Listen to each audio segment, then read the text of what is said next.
السلام عليكم ورحمة الله وبركاته. halkaad nagala socotaan waa garasho media channel. fadlan subscribe saad mar walba ula socoto waxyaabo adiga ku xiiso geliyo. maanta waxaan haynaa barnaamij oo ka hadlaya Bollywoodka actorska waxaana soo jeedinaya Ustaad Zakariya Cabdi iyo Axmed Jaango'an ka bogasho wacan. fadlan subscribe saad ula socoto mar walba waxyaabo adiga ku xiiso geliyo. wixii uu bilaabay ciyaarista musaaricada WWE ilaa ay haatan ninkan xitaa wuxuu ka gaaray meesha ugu sarreysay Hall of Fame uu ka gaaray waliba ninkan waxa la yiraahdaa waa nooc kamid ah dadka loogu talagalay inuu dadka madadaali roog marka aragto xilligii uu musaaricada ciyaaray dadka aqoonta u leh iyo waliba marka fiirsato ninkan waxa waa mid kamid dadkii loogu jeclaa wuxuuna kamid yahay all time greatest marka laga hadlayo dhanka musaaricada Hollywood kana markii uu soo galay the film jirista waa aragtayo haddana waxa waa hogaanka loo war marka roog dhan walba waxa waa sidaas aad waxaan kaloo idinheynaa nin xirfadiisa film jelista aad ku taqaanin waa Jean-Claude Van Damme alle Van Damme wala soo daawadaa ma sheegin 8 dhamaadkiisa u soo bixilaa 9-maadkii Van Damme wuxuu action sameeyay double impact iyo caadi ma filmadiisa iyo hard target iyo filmo uu Van Damme sameeyay jiray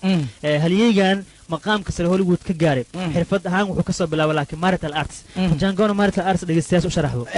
waa inaad noqoto horta marka koobaad nin xirfadla ah oo ku shaqeyn kara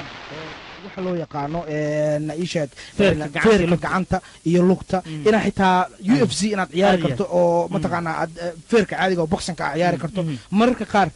waxay ku xirnaan kartaa inaad nin jir dhisan oo awood badan oo xoog leh inaad tahay laakiin waa nin dagaal gala oo dagaalka caadiga ah la tabiyo oo ciyaaraha dagaalka oo feerka gala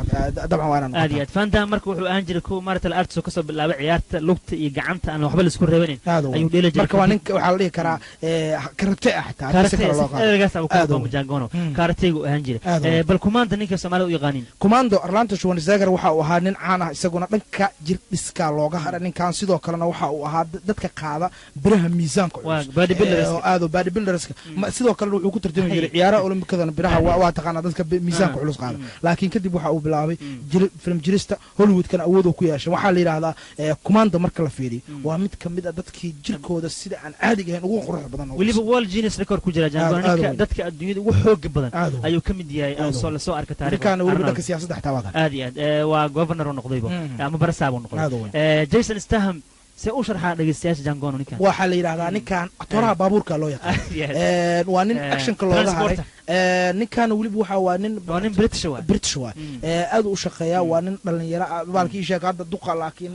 ragga laga dambeeyo bidaara gasho waa bidaaraysta laakiin sida uu wax u jira ninkan jiliinkiisa dagaalkiisa baabuurta sida u kaxeeyo dadka carada aflaanta ku jira waa aflaantooda caraday leeyahay oo ugu socda laakiin adoo soo carab badan hadana waxay dadku Jason Statham waliba transporter oo caan ku yahay qaybihiisa kala duwan ninkan actionka iyo xarakada Hollywoodka looga haray wuxuu ahaa darawal ahaan jiray horta darawal ciyaarta baabuurta fudud way jiray marka meeshaas uu ka keenay hadda baabuurta sidoo filmada ugu wadaay halkaas uu ka keenay xirfad kasta baabuurta markaad fiiriso filimkii Fast and Furious ninkii Walker aad weyn Walker waa asiga door laadra loo diibay markii dambe waa ku jiray laakiin xoogaa baabuurta saas loo wado xawaaraha loo ma fiicna aad weyn marka waxa waa xitaa wiilkaas waa ku tagay soo waliba waxa la sidii filimku uu jilay baabuurka u wada waliba isnaanka ag dhaweed ee Los Angeles meesha ku geeray waxa filim inuu matalaamay Paul Walker shilka markuu galay aan sii wadna Jason Statham waxa la sheegay ciyaarihii Commonwealth ama ciyaaraha barwaaqsan sooranka la hadaan qaldan oo Ingiriiska ay dhigaan dalalkii boqortooyada Ingiriiska dhigto saldanadaas boqortooyada inta gumeystaan ka qayb qaadato waa wixii raali ka qayb qaad sanad 4 sano mar la qabtaa ciyaarahaas ayuu ka qayb galay waliba asigoo baabuurta wado waliba waa haddana waa jilaacan